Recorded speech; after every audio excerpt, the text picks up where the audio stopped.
This is the Decahedron Podcast with Joe and James.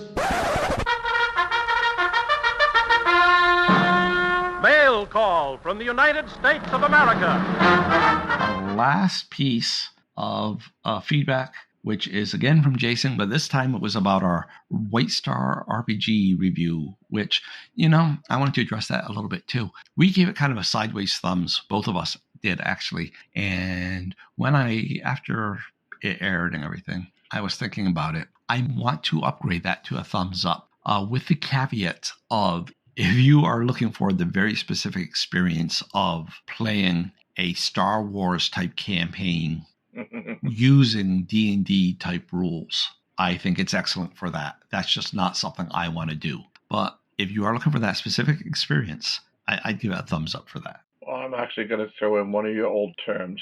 It's good for a space opera. So not just Star Wars, any type of space, I would think. No, because like we say in the beginning of the episode, we said it wouldn't work well for Star Trek. Star Trek is space opera. No, not Star Trek. But Battlestar Galactica would be another good one. And we said it wouldn't work well for Babylon 5. Babylon 5 is high space opera for sure.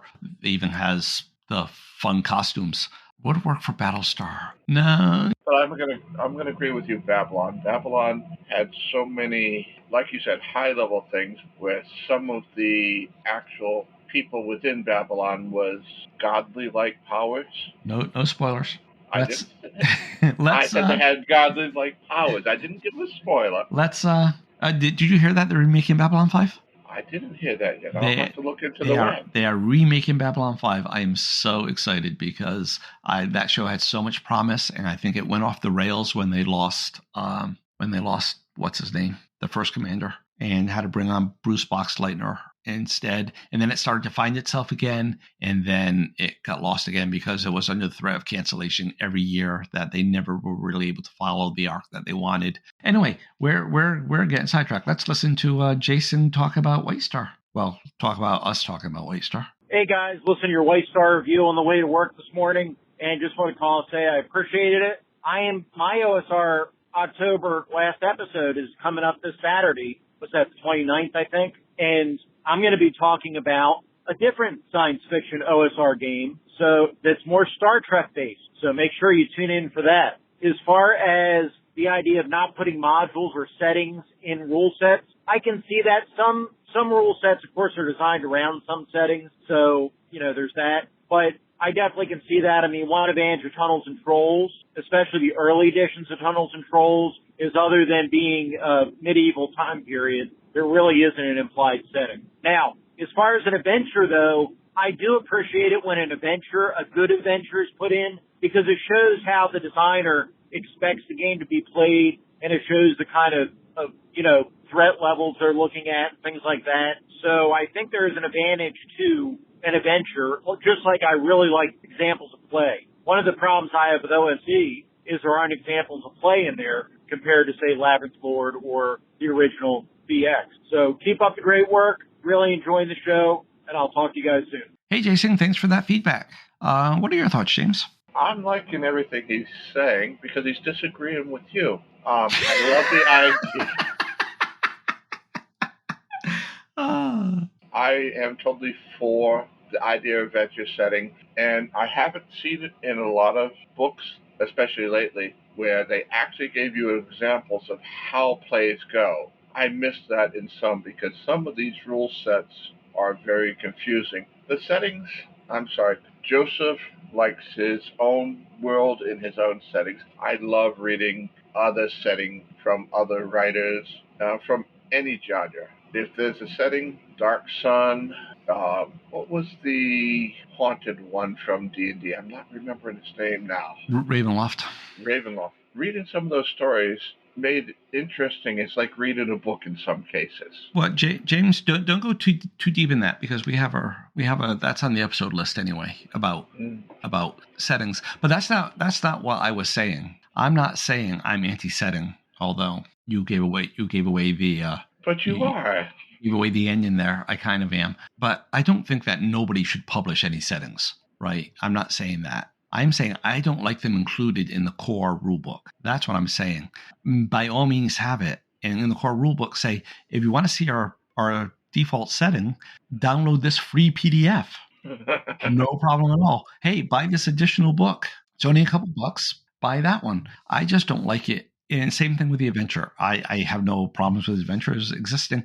I don't want it in the core book. I want a very small core book that you can throw at a player without them being confronted with thousands of pages. I am exaggerating, yes.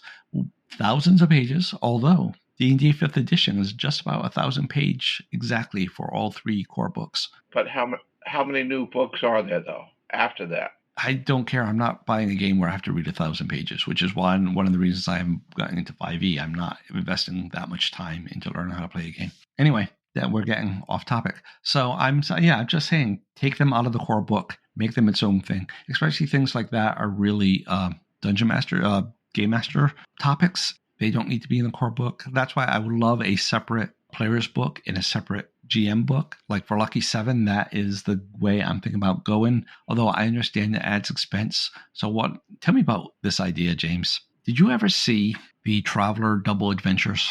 No. No, you win it because you're a player, not a GM. So GM, Traveler had a bunch of adventures, modules for Traveler. And some of them, though, they were called Double Adventures. And what it was, when you looked at the book, it was an adventure, right? And, the book read normal until about halfway. And then halfway, everything was upside down. Because if you flip the book over, the back cover was actually another front cover. And so that was the second adventure. I've been toying with that idea for Lucky 7, which is one book physically. And one way is the player's book, and the other way it is the GM's book when you flip it, upside down and go through it that way. Of course, that wouldn't work for PDF, but as a printed product, I think it's a pretty cute concept. What do you think? I like it, but I'm going to throw in there. You do know why there's more books always being printed and why there's a new edition being printed. They need to make money. Right, and I don't, which is why Lucky 7, once it comes out, will always be... Anyway, I'm not here to plug Lucky 7, which isn't even completely written yet. The other thing that Jason talked about was... examples of play, though. Yeah, I'm definitely going to agree that there should be examples. A game without examples makes me sad. I think part of the reason is when you look at the open gaming license for the 3E core books, all the examples are specifically excluded from the OGL. So when you're republishing the rules, you can't use any of their examples, which means you have to write your own, and that's work for some people, and so they won't do it. But some people will. And oddly enough, I've seen some games where they then go and write their own examples, and they exclude them from the OGL too, so because they don't people using their examples. Whatever. My examples for Lucky 7 will be available for everyone. The other thing he said was that his podcast is going to talk about a different OSR space game. And that episode actually happened to drop. I was actually listening to it before we started recording. And interestingly enough, it opens up with feedback from me. But so the game he's talking about is called Starships and Spacemen. So I haven't gotten that far into the episode yet to know what I think about it. But I'm looking forward to hearing the rest of that episode. Jason, any other thoughts on Jason? No, actually, that name sounds familiar, but I haven't heard it in some time. Starships and Spacemen, I'll have to look that up. But no, I'm good with where we're at on that. I agree with some of his opinions, and I would love to see more, and you don't even need to put it in a book, just examples of how a fight goes or how a negotiation goes, like a fiction. Yeah. Unlike settings, I think examples absolutely, positively belong in the core book. Oh, that's the other thing I was going to say, because he mentioned Tunnels and Trolls. So the most recent edition of Tunnels and Trolls is called Tunnels and Trolls Deluxe. It's probably the 8th edition. It's probably the last. I don't imagine Ken St. Andre has very many years left. Rick Loomis sadly passed away a few years ago, and he was the publisher. I would be surprised if there's another edition out there. But as much as I love Tunnels and Trolls, I have refused to buy the deluxe edition because it includes Troll World. And it's like hundreds of pages of stuff I just don't care about. And so it was a pretty expensive book, too. It was like, I I can't remember. It was like a $50, $60 book. I'm like, half of that is stuff I'm not interested in. And I told Ken, he used to run a community called Trollhalla, and I was active there. And I said, if you publish it without Troll World, I will gladly buy it, but not then. Oh, so I'm going to do some nerd bragging now. Go on. Speaking of Tunnels and Trolls, Jason, over there, I'm pointing. You probably can't see because your MP3 player isn't that good. But right over there on my bookshelf, I have a copy of Tunnels and Trolls 4th edition. Big deal, you're saying. I can hear you. You're saying, yeah, big deal. This copy of Tunnels and Trolls 4th edition is Liz Danforth's personal copy that she has autographed to me. So just a little nerd brag there. For those that don't know, because I don't know if James knows, do you know who Liz Danforth is? I heard the name, but no, I don't know who she is. So she was the artist for most of the editions of Tunnels and Trolls. She was the editor for the 5th edition, which is a very good edition. I like 4th a little better, but there's some things in 5th I like. You know how it goes.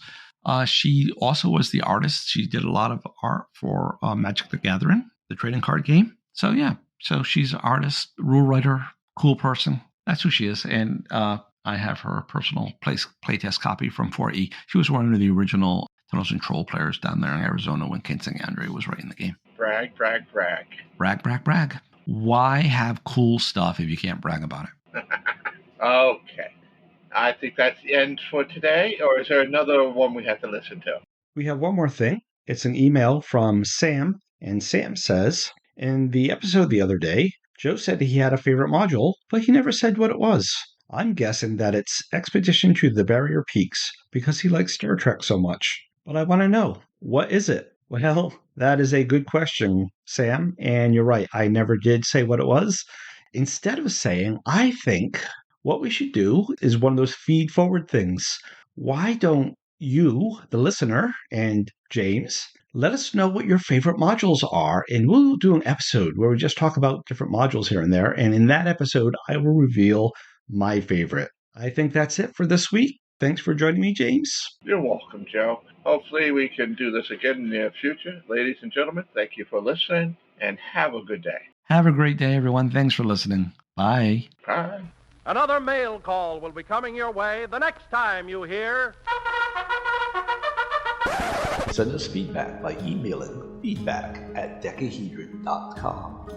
Decahedron is spelled with a K. Voice feedback can be sent through the Anchor app or by calling 562-RPG-CAST. That's 562-774-2278. Music is courtesy of Kevin MacLeod, logo by the Design Cat. Thank you for listening.